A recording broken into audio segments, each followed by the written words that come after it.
Milipuko mikubwa imetikisa mji wa Bujumbura, mji mkuu wa kibiashara wa Burundi, siku ya Jumanne jioni kufuatia ajali ya moto uliosababishwa na hitilafu ya umeme katika ghala la silaha la jeshi lililopo eneo la Musaga.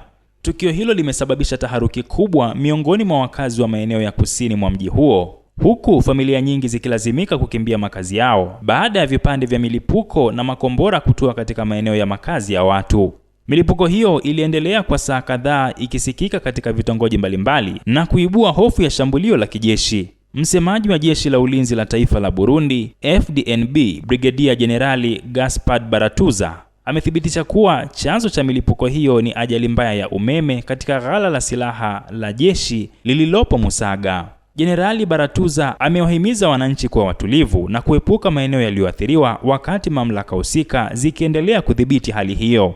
Wizara ya Mambo ya Ndani na Usalama wa Umma pia imetoa wito kwa wakazi wa Bujumbura kubaki watulivu, huku ikisisitiza kuwa hali hiyo inafuatiliwa kwa ukaribu. Licha ya wito wa utulivu, hali ya machafuko ilitawala katikati ya mji na maeneo ya jirani.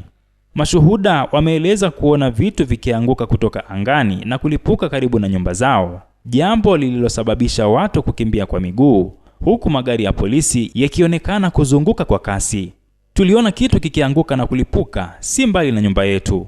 Watu walikimbia mara moja, alisema mkazi mmoja wa Musaga. Baba mmoja kutoka eneo la Kanyosha alieleza kuwa alikuta watoto wake na mfanyakazi wa ndani wamekimbilia mji wa Ruziba, umbali mrefu kusini mwa mji huo, kwa hofu ya usalama wao.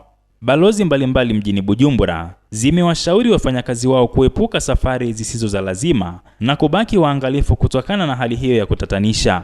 Hadi wakati wa maandalizi ya taarifa hii, hakuna idadi rasmi ya vifo au majeruhi iliyotolewa na serikali, ingawa ripoti za awali zinaonyesha uharibifu wa mali katika maeneo ya makazi yaliyopigwa na vipande vya milipuko. Baadhi ya taarifa katika mitandao ya kijamii zimeashiria uwezekano wa kuwepo kwa majeruhi miongoni mwa wanajeshi, lakini taarifa hizo bado hazijathibitishwa.